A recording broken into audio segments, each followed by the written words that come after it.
a little insight as to what's been going on in New York since COVID. Mm-hmm. Okay. Now, our numbers have been really low. Like, we flattened our curve a while ago, but like the rest of the country, the numbers are starting to go up. Like, we went from, this is Manhattan alone, because New York in general, the whole state, there's little pockets where people are, I don't know how to say this nicely, but not they wearing just masks. they're not wearing masks because they don't care. believe, for whatever Yeah. reason, whether it's religious or some other reason. That Suffolk County. Just say Suffolk County and Albany. No, Suffolk County and then upstate New York. There's Yeah. some places too. But if you take them out, New York has been doing pretty well. New York City, we have had 0 deaths. We had like 20 new cases a day. That's about it. Well, now it's starting to go up a little bit. We're getting a little more. The numbers are going up all over the country, right? Mm-hmm. So the battleground in New York City has been elevators, as you can imagine, because it's a closed space, right? You're in there with strangers or people in your building that you don't know very well. And so it's been a problem, like elevators. So right from the very beginning, every single residential building made a rule as to, and depending on the size of the building or the size of the elevator, it's either 2 people per elevator or 4 people per elevator, unless it's a family. Like if you have a family of 6 and you guys all live together, you could certainly pack in the elevator. But if you're strangers, my building has 2 people only, and it has those little dots that it says stand here, little feet things that say In the 6 feet elevator? apart. In the elevator, on the floor, there's one Okay. on one corner, one on the other corner, that if you're in the elevator with somebody that you don't know, they stay on their side, you stay on your side. Mm-hmm. Now, I don't live in a very big building, and we happen to have 4 elevators, so it has not been a problem here. But all over the city, there are people like fighting it out, like saying to other people, don't get in the elevator. Like, you can't come in here, even though the rule is you can. So there's this one building on the Upper East Side, and they have a rule that it's 2 people per elevator. But if a resident feels uncomfortable and they're already in the elevator, they can say to the other person, I'm sorry, please take the next elevator. Okay. So there was a teenage girl who lived in the building in the elevator, and a housekeeper who doesn't live in the building but who works in the building was about to get on the elevator. She says, I'm sorry, I don't want anybody else in the elevator. And the reason why the girl was doing it was not because the woman was a housekeeper and not because she didn't live there. The girl was doing it because she has asthma and other lung-related health issues that she wouldn't disclose to the article, to the journalist. But, she has health issues, so she likes to take the elevator by herself. So, of course, the housekeeper is like, she's a racist, and she doesn't want me in there because she thinks I'm the help or I'm carrying some kind of disease.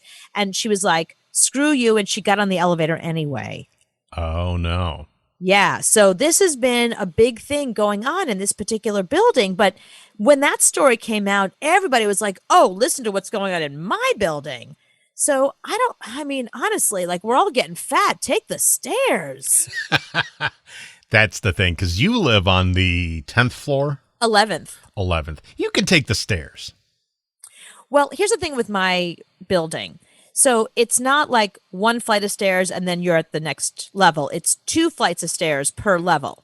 So even though I'm on the 11th floor, it's really 22 flights of stairs, which going down, no problem. I could do it all day long.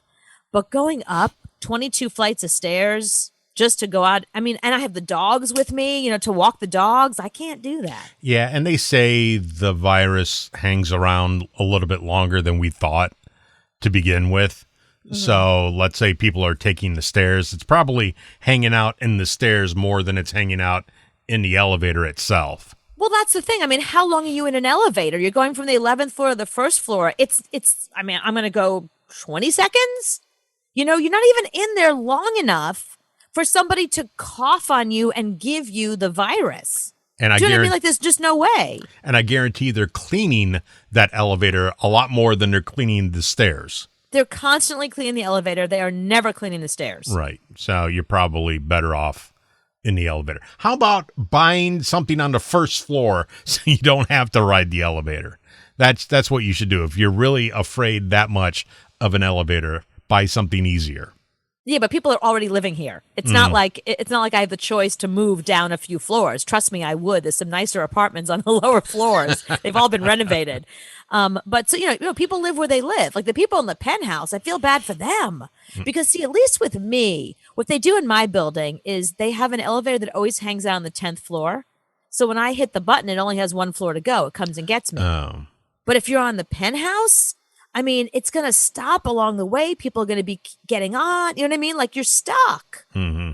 See, I don't know how you do that every day because when I go on vacation and I stay at a hotel and the elevator takes 10 minutes, it drives me insane. I couldn't imagine doing that every single day. Now you got to budget it into your day. You know what I mean? Like if I'm in a hurry to go somewhere, I give myself a few extra minutes knowing that, and it's happened. I've stood at the elevator bank and the elevator comes, it opens up. There's already 2 people on it, so I can't get on it. So I got to wait for the next elevator or the next or the next. In the South, you would be on the elevator. Somebody would walk in without a mask, and then you can't get off, and you can't say anything to them.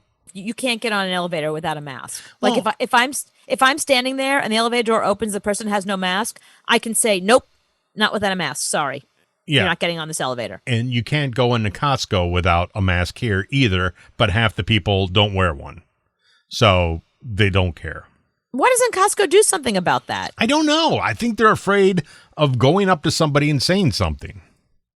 That tells you there's probably so many people. Because if the majority of people have masks and it's just 1 or 2 without them, then they're going to say something. But there must be so many people down there that don't have masks that they're like, you know what? It's half our business. Yeah, we can't do anything about it. 50% of the people I go to stores, they're not wearing a mask. There's a gas station chain called QT. And QT is amazing gas station. When you walk in there, you go, wow, this is really good. They got everything. They even have a food place where you can order food. They'll make you sandwiches and all that. I have never seen anybody wearing a mask making sandwiches. What? They wear hair nets so they don't get so your ham sandwich doesn't get hair in it, but your ham sandwich is going to have COVID in it because they're not covering the face. They make sure there's no hair in my sandwich, but I've never seen anybody wearing a mask working there. Oh my God. So, but if somebody ends up getting COVID, do you know the lawsuits that would ensue? I don't get it. I mean, nobody that works at QT wears a mask. And half the people that walk in there don't wear a mask. Oh, well, then that's okay then. If they're not, if you're not the kind of person who really cares about COVID and you walk in there, you listen, if I don't care about COVID, I don't believe it's a thing and I don't want to wear a mask, I want to be served by somebody without a mask on. So you do? Even if I don't believe in it, I still want my person wearing a mask making my sandwich. No, if you don't believe in it, then you also don't care if the person serving your sandwich has a mask.